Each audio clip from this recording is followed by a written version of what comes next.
tous, me revoilà aujourd'hui dans une nouvelle vidéo. Alors je tiens d'abord à m'excuser pour ma voix qui est un peu bizarre, un peu plus grave que d'habitude vu que j'ai mal à la gorge forcément. Mais je suis tout de même là pour vous filmer une vidéo point lecture. J'en ai accumulé quelques-unes et il y en a une que j'ai pas vraiment lue moi-même, mais je vous expliquerai ça en temps et en heure. On va donc commencer tout de suite avec le livre avec lequel en fait je vous ai quitté dans le précédent point lecture, qui est Victorian Fantasy. Vous savez sûrement déjà que ça a été un énorme coup de cœur car j'ai fait une vidéo spéciale sur ce livre que je vous mettrai juste par ici. Je vais pas trop vous en reparler, vous devez juste savoir que c'est un énorme coup de cœur, que vous pouvez aller voir la vidéo si vous voulez en savoir plus, mais ce livre je le recommande à 100% et à tout le monde parce que tout le monde sera satisfait avec ce livre. Il y a un peu de tout à l'intérieur, donc à lire d'urgence. Ensuite j'ai donc effectué une lecture commune avec Adrien de la chaîne Rondoudou is Happy pour le second tome de Autre Monde, donc qui aime Malronce par Maxime Chatham, et je peux vous dire que ce livre est tout autant génial que le premier. J'ai été ravie de retrouver nos personnages, de retrouver cette action qui est beaucoup plus forte dans le second tome vu que le premier sert pas mal d'introduction. Alors là-dedans il se passe tellement de choses que je serais incapable de toutes vous les reciter, mais sachez que cette saga devient un réel coup de cœur au fur et à mesure que je découvre les tomes. Et si vous n'avez pas encore lu le tome 1 ou la saga entière, lisez-la, foncez, c'est de la science-fiction, dystopie. Il n'y a pas vraiment de classement, c'est un peu comme Victorian Fantasy, tout le monde pourrait y trouver son compte à l'intérieur parce qu'il y a beaucoup de thèmes abordés. Autant on a de la science-fiction, donc l'aspect un peu irréel, un peu de dystopie avec un monde un peu post-apocalyptique, beaucoup d'émotions entre les personnages. Franchement, j'en perds mes mots parce que au final ce livre est une vraie petite merveille que vous devez absolument lire. Maxime Chatham, si j'ai bien compris, est en train de discuter pour les droits d'auteur pour l'adapter au cinéma, mais c'est pas du tout sûr encore, donc mais si ça se fait, franchement, si c'est bien fait, ça peut être une tuerie. Donc voilà, lisez ces livres, je vous en supplie, vous ne serez pas déçus, je peux vous le garantir. Ensuite, pour ce qui est de la lecture que j'ai entre guillemets effectuée, c'est pas moi qui l'ai lu, mais c'est ma mère. Et elle voulait absolument que j'en parle, du coup elle m'a fait une petite chronique juste ici. Et en plus, comme c'est la fête des mères, je me suis dit d'accord, alors je vais faire passer ce livre dans la vidéo. De toute façon je vais le lire je pense, peut-être pas tout de suite, mais donc vous l'aurez compris, il s'agit de Le Château, le tome 1 des Ferrailleurs par Édouard Carré. Alors je vous l'ai présenté il n'y a pas si longtemps que ça dans un book haul, je ne sais plus lequel, mais en tout cas il m'avait séduite à cause de sa couverture et de son résumé. Donc si vous ne vous souvenez pas de ce que j'avais dit, on va retrouver un jeune homme qui a un espèce de don un peu, mais comme toute sa famille, ils peuvent, comment dire, entendre les objets parler et chacun a son objet domestique, on pourrait dire ça comme ça. Tout commence en fait quand la tante, voilà marqué ici, quand la tante perd son objet, donc c'est une poignée de porte, et du coup tout le château se met à la recherche de cet objet. Et voilà, je m'arrête là pour ce qui est du résumé. Maintenant je vais vous dire ce qu'elle en a pensé. Alors il faut savoir que ma mère et moi on a un peu les mêmes goûts, donc si elle dit qu'un livre est génial, je lui fais confiance. Et elle a dit qu'elle a été impressionnée de voir à quel point ce livre est original, qu'elle n'avait jamais vu ça.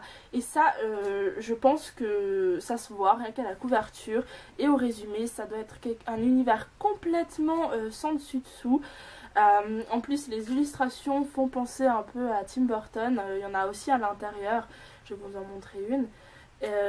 Et franchement, je trouve que ça a un sacré charme. Ce livre a un charme. C'est assez bizarre de dire ça, mais oui, ce livre a un charme.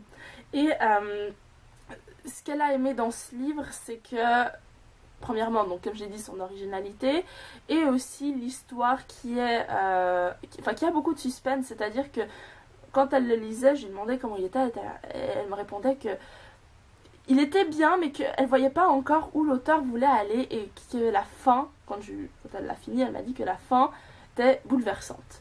Donc ça doit vraiment être pas mal, avoir tout ce mystère autour de cet univers pendant tout le long du livre et arriver à la fin et être là. Voilà. Surtout que c'est un premier tome, donc il va y en avoir un deuxième. Du coup, je pense que la fin est assez, assez impressionnante et du coup on a envie de lire la suite, quoi. Et voilà, donc pour ce qui est du genre de ce livre, elle m'a mis que c'était à l'époque victorienne, jeune adulte un peu. Elle a dit que ça pourrait plaire autant aux jeunes adultes qu'aux adultes.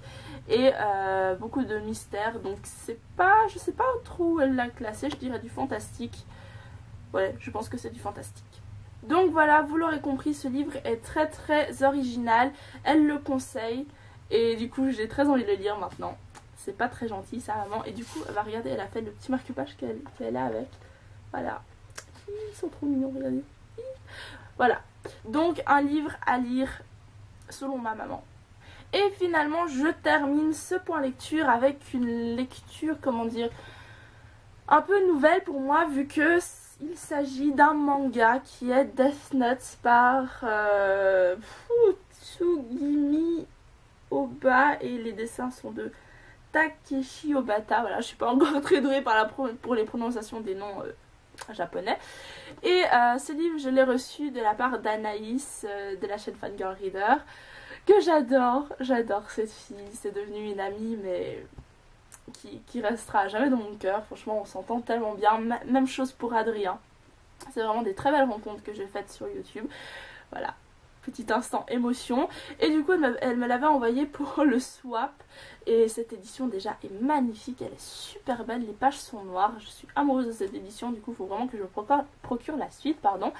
Et du coup voilà, je me suis lancée dans les mangas pour voir ce que ça donnait, parce qu'il faut savoir que j'en lis pas beaucoup. Et je commence très gentiment à être initiée par Anaïs à la culture asiatique, autant japonaise que coréenne, avec la K-pop et la culture chinoise. Voilà, je découvre un autre univers et ça me plaît. Et d'ailleurs je viens de me rendre compte que je le tiens à l'envers. Je pense que je vais jamais m'y faire, je vais toujours les lire à l'envers.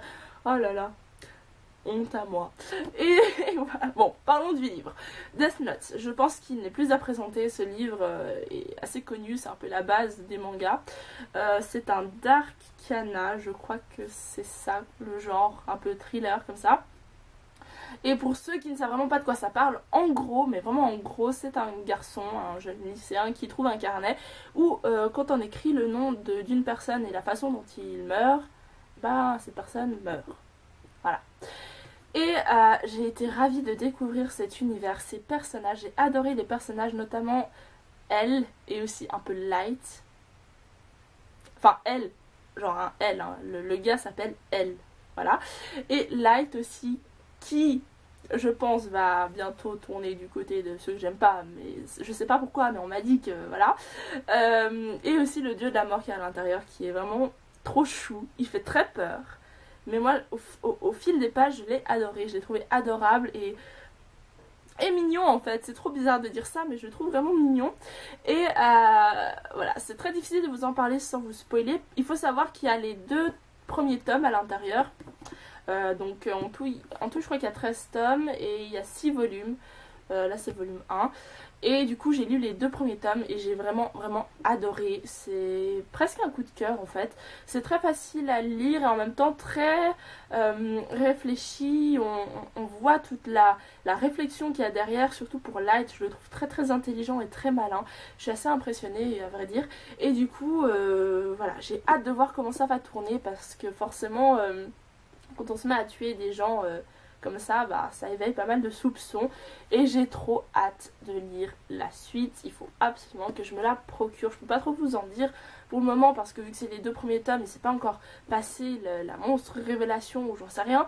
Mais c'est un univers que j'aime beaucoup. Les dessins sont très bien faits. Enfin bon, comme si je m'y connaissais, hein. C'est un des premiers mangas que je lis, mais je trouve ça vraiment super. Voilà, je sais pas, je vais vous montrer ça comme ça. Et franchement, j'adore à lire absolument, pour ceux qui aiment les mangas. Donc c'est tout pour ce point lecture, j'espère que ça vous a plu. N'hésitez pas à mettre en commentaire les livres que vous avez récemment lus et ce que vous en avez pensé, ou votre lecture en cours. D'ailleurs, qu'est-ce que j'ai comme lecture en cours? Rien à vrai dire, parce que j'ai pas mal de choses à lire pour les cours. Du coup là j'ai fait une petite pause, mais je vais très rapidement reprendre mes lectures pendant les vacances les vacances c'est dans 10 jours. Du coup à partir de là ce sera lecture non-stop. J'aurai beaucoup de choses à vous dire d'ailleurs. Et voilà, c'est tout. N'hésitez pas à liker la vidéo, la partager, à commenter. Et c'est tout ce que j'ai à vous dire. Je vous aime. Et à bientôt dans une nouvelle vidéo. Bye! Hey, c'est encore moi. Je viens juste te dire que si tu as aimé cette vidéo, n'hésite pas à aller voir les autres et à t'abonner à la chaîne. À bientôt. Bye!